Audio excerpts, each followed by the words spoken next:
Hi, thank you for joining me today. I hope you're doing well and you're enjoying the fall. It certainly is getting nice. Even down here in Southwest Florida, the weather is getting cooler. So I'm really happy about that. So today I wanted to talk to you about love. And at first I thought, well, what does that have to do with estrangement? But it really does, doesn't it? Because we knew we were loved, and we still love our adult children, but we don't feel their love right now. And hopefully they still do love us, but they're on their own path and they're on their own journey. And we just don't know what the future holds, and we have to go on, right?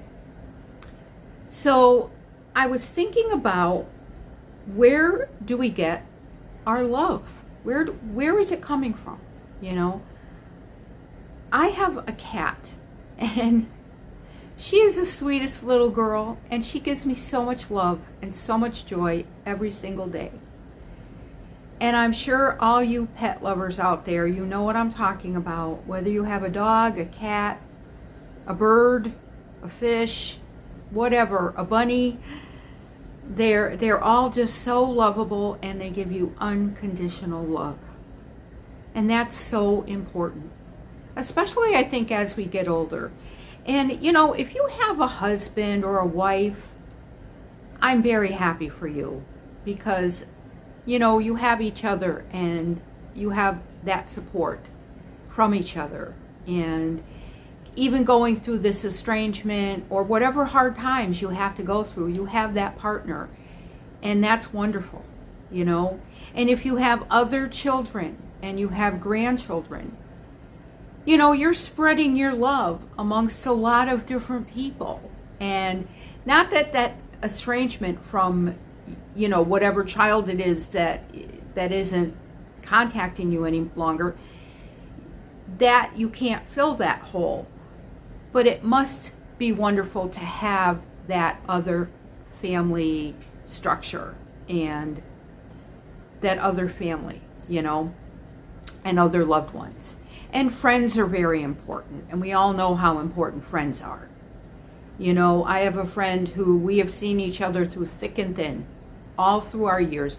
We met each other when we were kids, like, she's about a year and a half younger than me, so I don't know. I think I was around maybe 11 or 12, and she was maybe 9 or 10. So very, very cool, you know, that we've known each other all these years.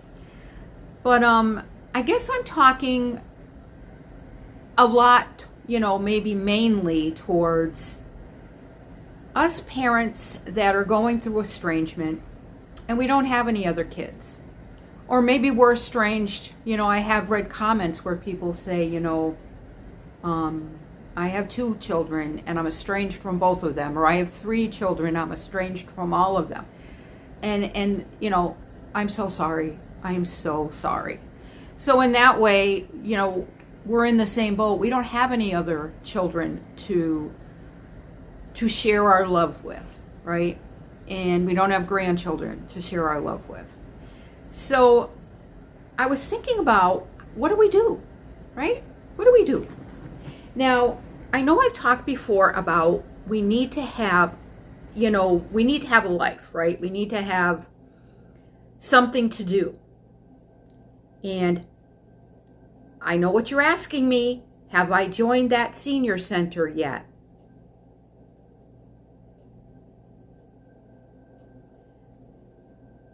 I know.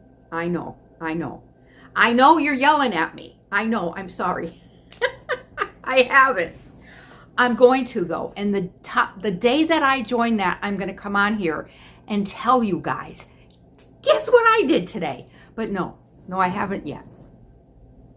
But I'm going to do it. I am such a procrastinator, right?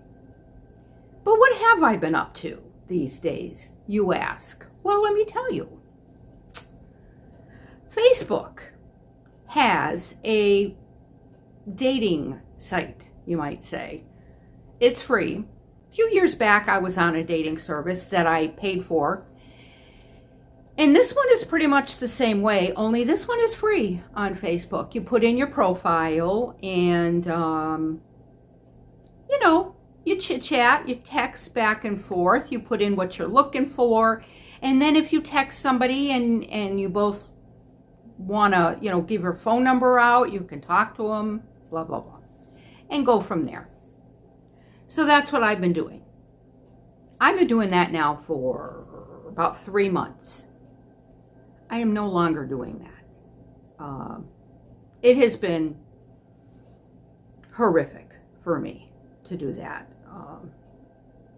I only met one person in person, and he sounded nice on the phone. I sent him a little bit of a video, and he did say to me, now he's 76 and I'm 67, but I'm okay with that. He sounded nice. He did say that he thought I looked a lot older than my pictures in my profile. Gee, thanks, right?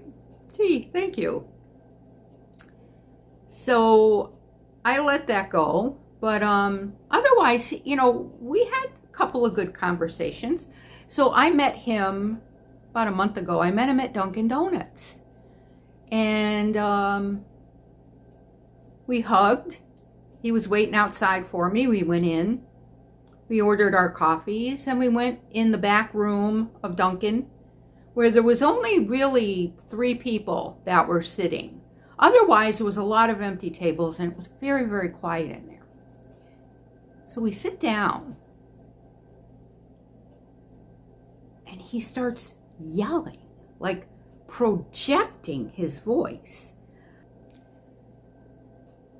So he's yelling about where I live, giving the whole history of the place that I live, and he's yelling it like he's you know, on a stage with an audience. And I'm looking at him, and I said to him, and I'm sitting right, you know, right next to him. And I said, are you hard of hearing? And he goes, no, why? And he's going on and on. He did not do that on the phone. And there was a woman, she looked like about maybe in her 30s. And she had a big dog with her. And I noticed that, you know, to have a big dog in a Dunkin' Donuts, that she was most likely disabled. And I think she was. I think she was maybe legally blind, and that's why the big dog was with her. So this man, let's call him Dave, he kept trying to get her attention, you know, because she was a nice looking woman. She was in her 30s, blonde. And I think he was trying to get her attention. And he didn't realize that, you know, she probably can't see him because she's legally blind. But he just kept yelling. And then he started with a couple of racial slurs. Yes, he did. And I said, will you please lower your voice? And I said, you know what? I gotta go. I said, it was nice meeting you. I got up and I left, and never to see him again. And I mean, he called me after that, and he didn't have a clue what he was doing wrong. He goes, well, I guess it didn't go very well, did it? I said, no. I said, you were screaming in there. He had no clue. I don't know if he had dementia. I don't know. But I quickly went into my profile and, you know, my preferences, and I thought maybe 76 is too old. You don't know if somebody has dementia or they're getting dementia, or if they've always been, you know, if they're acting crazy, always been like that. So I quickly went in and put 60 to 70. And I thought, okay, I think that's a better match for me. I know 60 might be a little young, but frankly, I'd rather be with somebody younger that has their wits about them than, you know what I'm saying. So, talked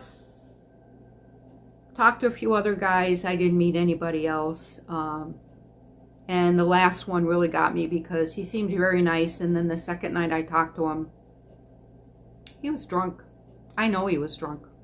He was slurring his words, and I asked him if he was drinking. No, he said, oh no, I'm not drinking.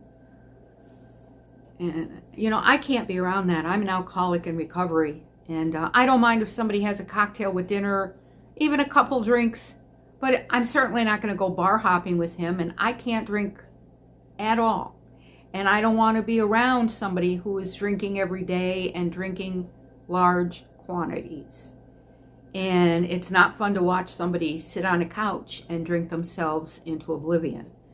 So I shut it off, and I'm like taking a break. You know, you have that option to click it off so that your profile isn't being seen by any other men, you know, or women. And I thought, wow, you know, not good. Not good. That's not a place I should even be doing. But I thought I'd give it a try. You know, I thought I would try it, and why not try the dating scene, you know? But it's as bad as I remember it, and I think as you get older, it can actually get worse. So I stopped doing that, and I don't know, you know? I know maybe I should do some volunteer work. You know, I did that a few years ago, and I really enjoyed it. But I'm waiting. I'm waiting until my back is better. I'm going to be going to get some spinal decompression. And I hear that people have great experiences with that and a lot of relief. So I'm really hoping that that works for me.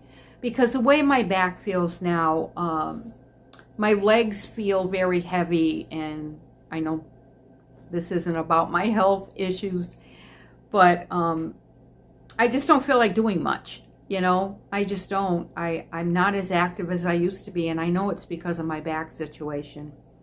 So we'll see how that goes, but it just made me realize, you know, what are we doing to fulfill that part of our heart, or, you know, just who do we give our love to, right? Who do we give our love to?